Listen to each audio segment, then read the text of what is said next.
Alright, I'm back. Let's push on with the life and suffering of Sir Brante. I can tell you, this series is not quite as popular as the other two, which is okay, but the fatigue myself is starting to set in, but I'm not going to quit until I finish it. So, without further ado, let's get into it. A nobleman's honor. Otten's case still looms over you, a burden and a threat. As the strife between the estates grows more bitter, the judge's trade grows tougher by the day.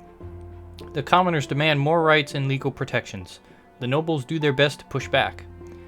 As things stand right now, any verdict made in court may result in upheaval in the province, and possibly determine the outcome of your case against Otten. One day, in a park by the Falaise estate, favored by dueling Anazote nobles, you see a curly-haired young man lying prone in the small, sunlit square. His body has been pierced by a sword, and it has not vanished, a true death. Your orders, Your Honor? Sir El Corvio will not submit on his own, and we wouldn't dare use force against him.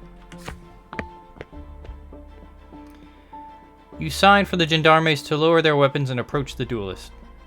El Corvio's eyes widen and his face comes to life when he notices you. Before you can ask him, the nobleman begins to speak, far louder than necessary. It was a duel, sanctioned by the Court of Honor. That is all. The late Sir El Est questioned my loyalty to the Emperor and called me an apostate. He left me no other choice but to defend my honor, and now he's dead. Please be quick with your verdict, Sir Judge. I'm expected at the capital. Do you know who I am? You know who I am, don't you?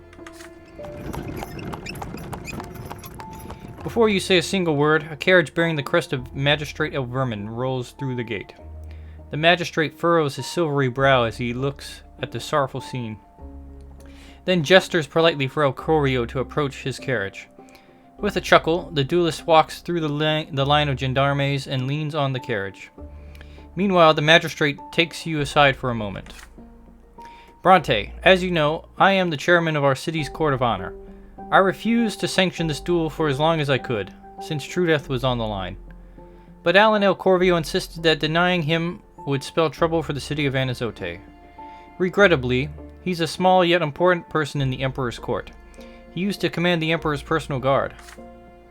I realize that you must meet our justice as your duty demands, but remember, duels of honor are one of the cornerstones of imperial tradition, one of the pillars that support the twins' divine vision for the Empire. You have the authority to punish El Corvio, but be careful. He might make a dangerous enemy, both for yourself and for all the nobles of Anazote. That fool El Este didn't know this, and now he's lying there before us. We would be wise not to repeat his mistake. The magistrate of Anazote glances around and continues in a hushed tone. Brante, this situation is far from ordinary. If the fate of your city means anything to you, it would be best to let El Corvio go without a trial. Anazote doesn't need any trouble from the capital, and the El Estes are not as strong as they used to be. They'll get through it. You may fine him if you wish. El Corvio will pay it and move on, and justice will be done, at least to some extent. However, if you can diffuse the matter entirely, you'll earn favor with the aristocracy of Anazote, and I'll personally see to it that you get a swift promotion. Deep in thought, you gaze upon the body of the dead duelist and the long shadow of El Corvio. The decisions you are about to make could influence all future duels in the province, as well as your own standing. Okay, well, we only have two choices. These are not available to us. So we can fine El Corvio, or we can sentence him. Well, if we do this fine, I think our justice is going to be rather low. Our career will be higher. But this keeps the balance, and it also gets us a wealth. So I think I'm going to pick this choice. Your elite patronage allows you to have the murderer prosecuted to the fullest extent of the law. Suck it, El Corvio.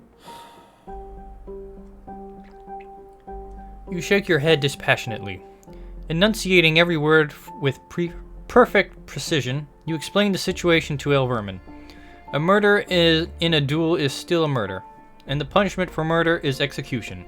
You do not have the right to distort the law. The magistrate's face falls in surprise. Brante, you don't seem to realize how the world works. I just told you El Corvio plays an important role in the Emperor's court. Are you really so eager to make enemies? Well, you're about to. No connections will protect you if you're so intent upon trampling ancient noble traditions. It seems El Vermin is not aware that you have friends in very high places. You tell him in turn. The Archduke's family will readily side with you. The magistrate dashes to El Corvio, fuming with rage at your words. Sir El Corvio, this is a terrible misunderstanding. I'll do everything I can to right this wrong, but these good sirs mean to have you arrested. You give the gendarmes a firm order. Seize the murderer's sword, shackle him, and take him to the prefecture. You dare call me a murderer? Doesn't anyone in your filthy, decrepit province know the meaning of a duel? El Corvio draws his sword and assumes a defensive stance, startling the gendarmes with such a fervent refusal to comply. You start giving commands to the gendarmes. Following your orders, they manage to surround and disarm El Corvio. You head for the prefecture to take care of the paperwork and send a message to Octavia. You ask your powerful benefactress to convince the aristocracy to side with you in ordering the death penalty for El Corvio. He is a complete outsider in Magra, you write, who happened to murder the heir of an ancient bloodline of El Este. Surely Octavia can aid her humble servant in such a trifling matter. Her reply takes almost no time to arrive. El Corvio is a staunch follower of the Tempests and the new overseer. This puts him at great odds with my father. Removing him will be easy, especially if you have a proper case against him. Rest assured, Angelo, the Milanitis dynasty will side with you in this trial. As for the other nobles, have no fear. I will let no harm come to you, my dearest human. Thanks, Octavia. El Corvio's trial comes and goes incredibly quickly. The seats in the courtroom are absolutely empty. No noble risks appearing in defense of the visitor from Eterna and attracting the displeasure of Archduke Milanitis. One by one you present evidence of El Corvio's guilt. The ill-fated noble visitor coldly spits out threats in return. The Board of Justice, presided by El Born, makes its final judgment. Sending a noble to the hereafter is never easy, but there are times when the court has no other way to instill respect for imperial law among those of the noble estate. Sir El Corvio, we hereby sentence you to true death by decapitation. The sentence will be carried out in Majesty Square tomorrow. El Corvio is silent, unwilling to believe in what has just happened. But the verdict has been made. El Corvio is taken to the dungeon, the shackles still on his wrists. Tomorrow the city of Anizote will, for the first time, witness a noble being executed for a duel. The aristocracy of Anizote is indignant over your decision. They fear what might come next. And yet El Corvio's shameful end on the executioner's block goes seemingly unnoticed in the capital. Soon, rumors begin to spread.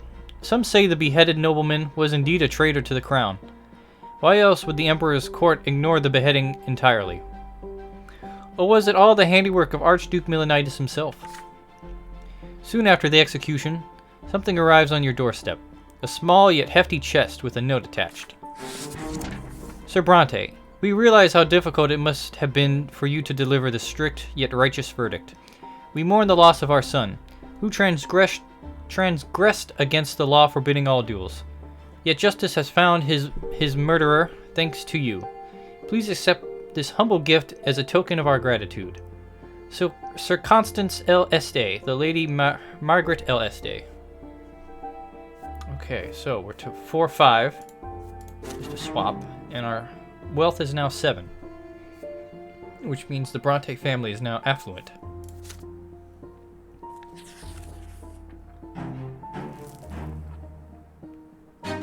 Okay, we have an event, Friend of the People. Let's see what this is about. Another day at work at the prefecture is winding down. After hours of paperwork, Your fingers are cramped, your vision blurred. Today you must finish incorporating the new decrees of the Great Imperial Council into the Margran Code of Law. The document will then be sent to the Overseer. A knock at your door distracts you. Your visitor is someone you were not expecting to see. Mayor Egmont enters your office. He is the wealthiest man in Margra, the owner of the silver mines, and the leader of the wealthy commoners' party in the Lesser Quorum. He wears a high-priced frock coat made of light gray fabric. He wears no jewelry, but his coat is richly embroidered. The most luxury a commoner can ever afford. Egmont offers you a broad, suntanned hand. It is hard, work-weary, and internally calloused. This is a man who has earned his fortune with the sweat of his brow. Good afternoon, Judge Brante.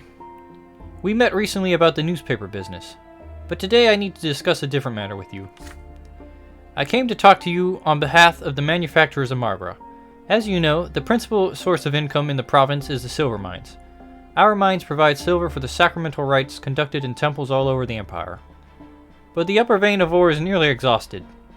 We need to process new deposits that are lower down. That's where our trouble with the law comes into play. In order to get to the deeper layers of ore, we need gunpowder. But a decree from the Great Imperial Council has forbidden common people from using it. Back in the capital, they're afraid that will turn that gunpowder into a weapon. But this restriction will harm not only the manufacturers and the miners, but the province as a whole. The silver trade will decline. We won't have enough money to buy grain, and soon even the nobility will be impoverished. I know that you, the judges of the prefecture, are the ones who interpret the decrees from the capital, so I implore you, Sir Brante, to come to the aid of the honest tradesmen of Margra. Pass an amendment allowing the use of gunpowder in the silver mines. You give Egmont a speculative glance and ask him why he has asked you specifically for help. I've been following your decisions for quite some time, Your Honor. They give me hope. I don't agree with you on everything, but we seem to see eye to eye on the essentials. The common estate needs to get real rights. It's the only way for our province and for the Empire as a whole. Sure, Prefect Elborn has proclaimed as much himself, but unfortunately, he's a nobleman by the sword, first and foremost. He's bound by the blood tide, by the power of the Overseer and the Archnians, so all his undertakings are doomed to failure. If you, Sir Brante, truly care for the people, you need some powerful allies among the lowborn, allies like me. Do this for me, and together we'll change the fate of Margra. Egmont extends his hand, hope in his eyes. You take your time before answering, weighing his words carefully. Okay, refuse or refuse. This will make Egmont not like us. This will get the wealth of Margra up, which we desperately need. It'll get our justice way high, get our wealth high, and we'll get a +1 with Egmont. But I don't see any issues at all with taking this. This seems like a really good choice. You pass an amendment allowing the use of gunpowder in mines.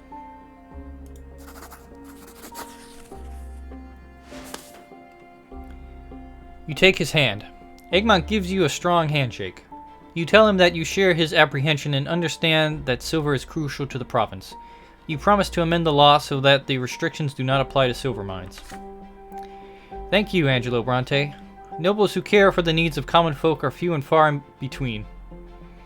This is what nobility really means. I share your belief that only a union of the estates will lead the empire to order and prosperity. You can count on my support. Silver is the lifeblood of Margra. Today, you've not only saved us all from ruin, you've also made every Margran a little bit richer, yourself included. I'll make sure the Brontes get a share of the profits. And I promise you, Brante, this gunpowder will shatter those ancient rock formations and reveal their hidden treasure to us all. Okay, well that seemed kind of ominous there, Egmont. But maybe I'm reading into it a little too much. We're back from the brink of misery. Well, we're still misery and devastation, but we're not a barren land. And now our justice is 7. And our wealth is 8.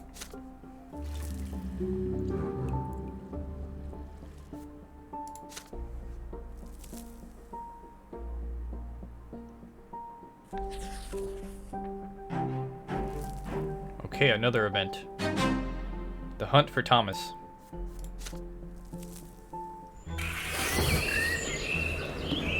You were shaving before going to work. You scoop some warm water from the wash basin. Wash basin. There we go. The morning light reflecting in the mirror is blinding. A servant rushes in with an urgent letter, or rather a crumpled note. He says it's from a childhood friend of yours. You flinch involuntarily. A nasty cut appears on your cheek. Angelo, I'm in trouble.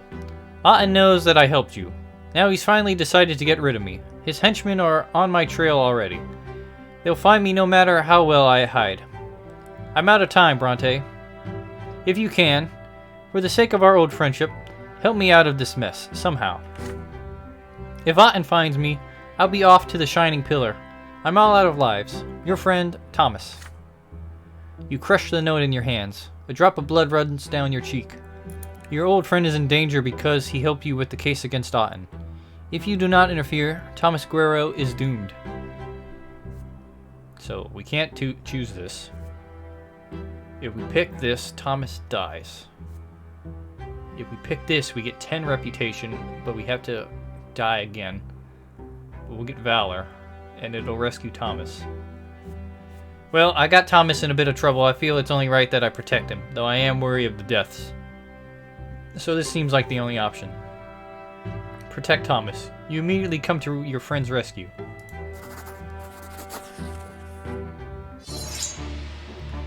You failed to protect Thomas from Otten's revenge last time. You will not fail him again.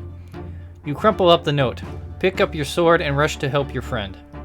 You know where Thomas has been trying to hide recently. The ruined palace of Shar Milanitis, where you used to play as children. You get there just in time. You hear a familiar voice coming from the ruins of an ancient bathhouse. Quit hiding, you bastards. You won't take me without spilling some blood of your own.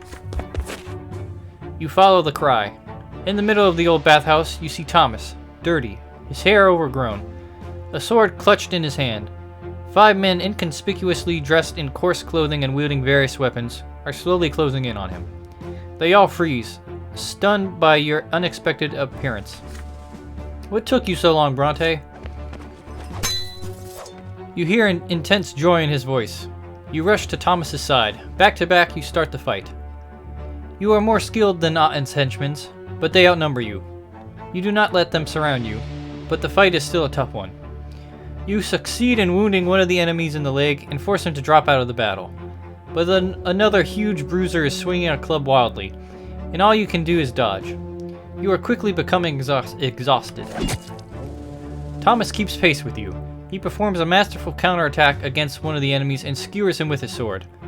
Unfortunately, his weapon becomes stuck in the enemy's body. He will not be able to dodge the other assailant. With a swift turn, you put yourself in the line of fire and catch the blade with your glove. You steer the tip away from Thomas, then run your sword through the thug's stomach with a quick thrust. But your triumph is short-lived. You momentarily lose track of the big fellow, and he lands a heavy blow on your back. Your ribs crack. You are thrown several feet away. The thug swings the bloodied club again, but Thomas hurries to help you. Die, you bastard! Everything turns red. You lie motionless and listen as the fight continues, until several shrieks of agony announce that it is over. Thomas leans over you. An incongruous smile flickers across his face. Hey, Brante, I just asked you to help, not to die in my place. Your old friend's stupid joke is the last thing you hear. Thomas's face, and then the rest of the world dissolves in a white light. Well then, second death, I guess. Impenetrable darkness surrounds you. You stand alone, bare to your very essence. It paralyzes you. You have an urge to uncover yourself, to hide.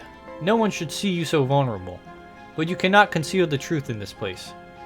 You are bathed in an unbearably bright light. It has no hint of warmth in it. It is blinding, It leaves no shadows in the entire world. It is the light of the shining pillar itself. In this radiance, you can clearly see all your thoughts and doubts, your errors and transgressions, the contradictions you have permeated since your birth.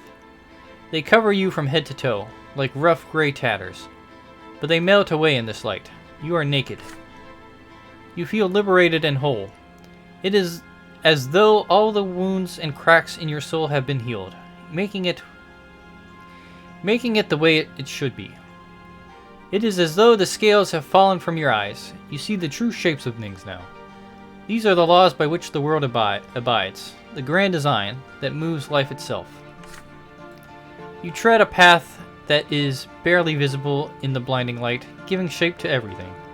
In this light, you see an infinite complexity of the world, from the tiniest leaf to the enormity of the empire. And this world maintains its balance by virtue of the law that was embedded in it during the act of creation. Ahead of you, two figures are waiting on the path. They are gigantic, many times taller than a man. The elder holds the lash, the younger a sword. The younger gazes at you sternly, coldly.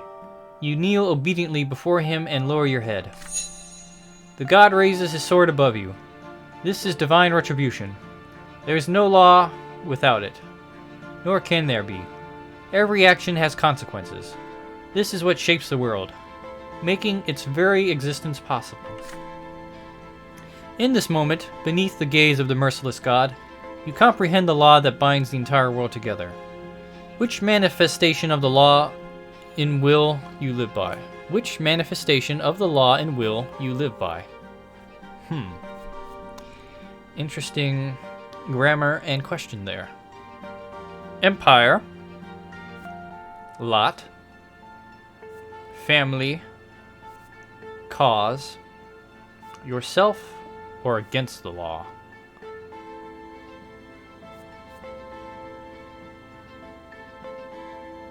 Your life's work shapes the world, and thus you influence the great law itself.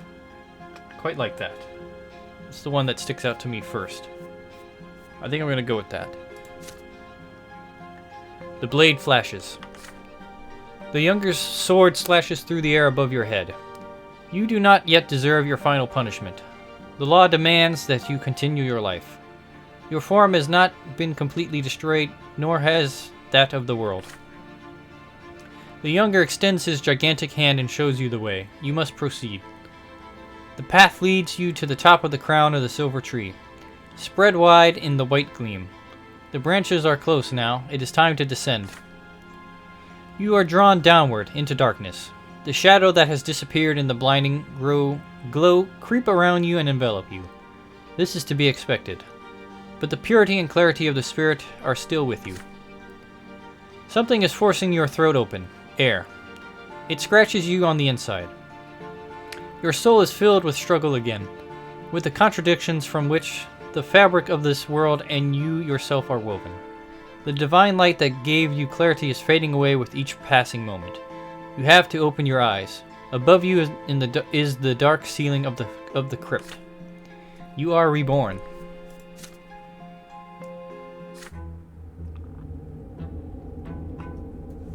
You awaken in the crypt. No one is there to meet you. It is quite possible that no one knows about your death. The place smells of damp earth. The battle in the abandoned palace of Charmelanitis is the talk of the city for several days. Your name somehow comes up. Commander Otten does not openly accuse you. If he did, he would have to explain what his men were doing there. But his schemes make it much more difficult for your brother Stephen to have the Brante family ennobled by the sword. Thomas fled right after the fight. It takes quite some time for you to get any news from him. Angelo, as soon as we fought off the thugs, I decided to go into hiding, somewhere far away from Anizote. Without his spies, Otten seems to have lost my trail, and it's all thanks to you. I'm in your eternal debt, Brante. I hope you take down that bastard and put an end to his crimes once and for all. We'll meet again. Your friend, Thomas. Well, hopefully that gets Thomas safe. I think it certainly appears that he is.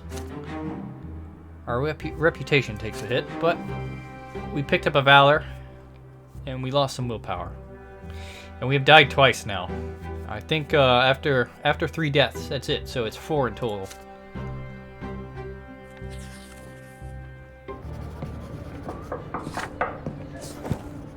El Pharaoh's list. You spend day after day hard at work, toiling over Otten's case. But something far more urgent demands the prefecture's attention today. The city is in chaos. There was an explosion in the square in front of City Hall. Someone threw a bomb at Magistrate Remy Elverman's carriage. The assassination attempt failed.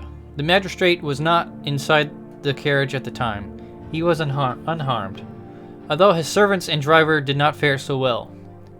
Even in your office, you can still smell the acrid smoke from the blast. The gendarmes reacted quickly. 5 suspects, craftsmen and factory workers, were brought to the prefecture before sunset. They are accused of joining the Last Straw, a secret society of insurgents seeking to overthrow imperial law. This society is on its way to becoming the talk of the city. Rumor has it their leader is an enigmatic woman, a tough criminal by the name of Sophia.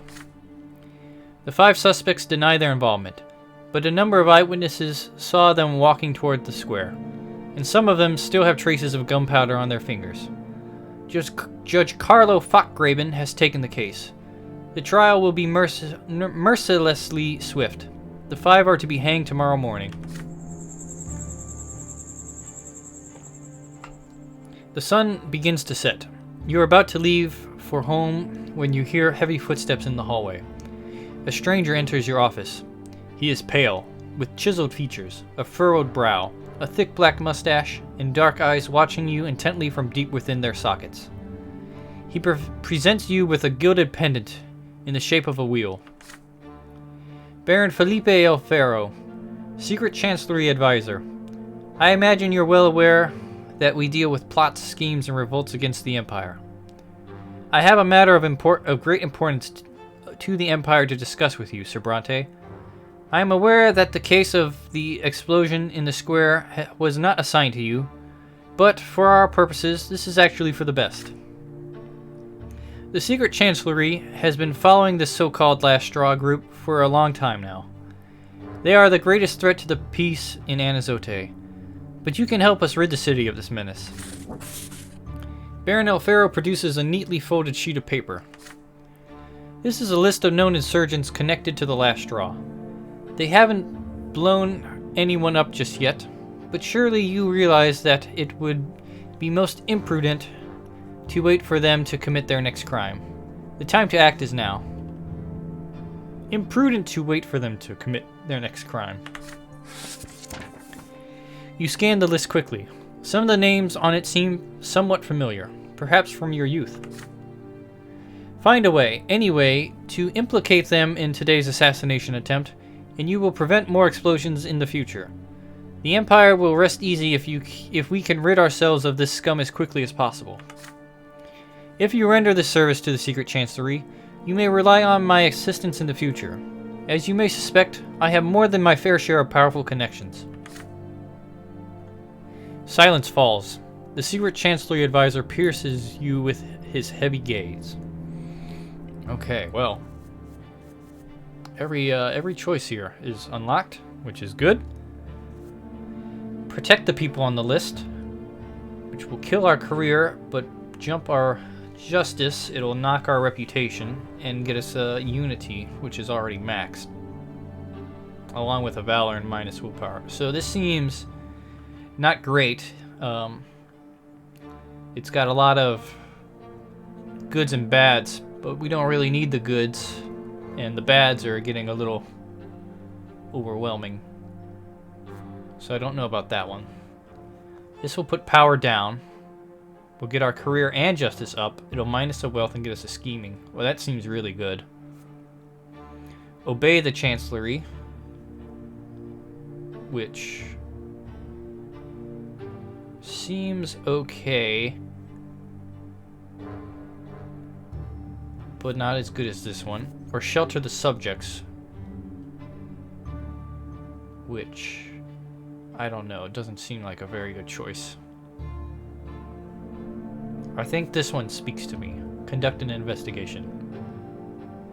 Before doing anything to the people of El Furo's list, you must find proof of their guilt first.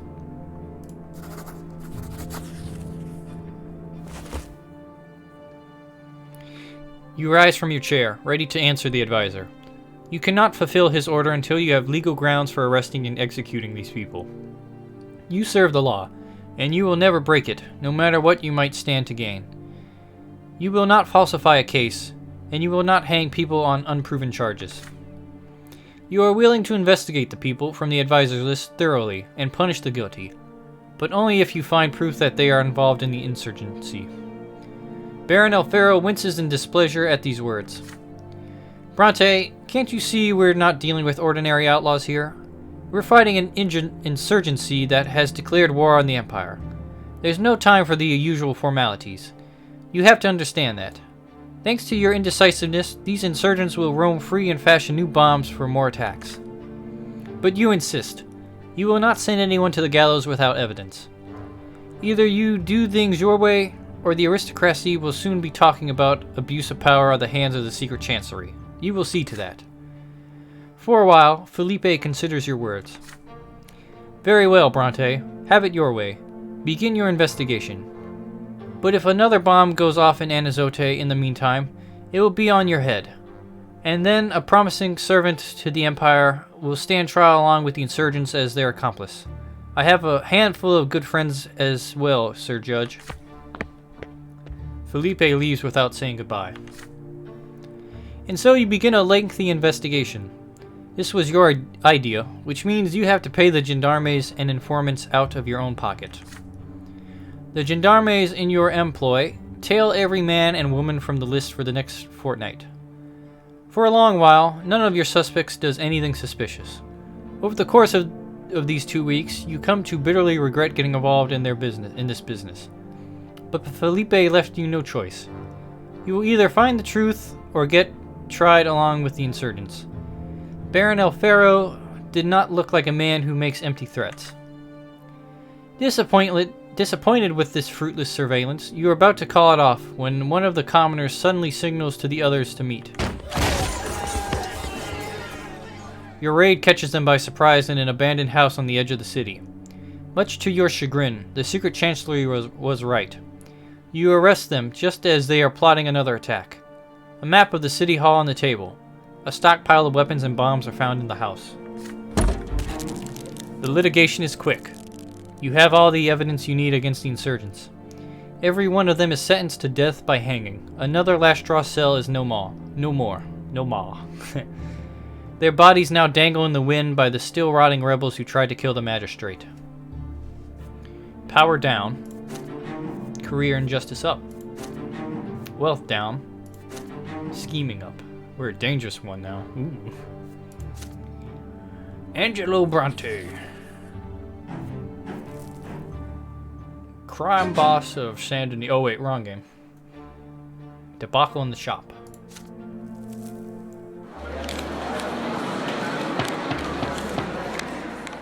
But before that, I'm going to go ahead and pause it here. Thanks for watching. I really appreciate it. I love you. Not really.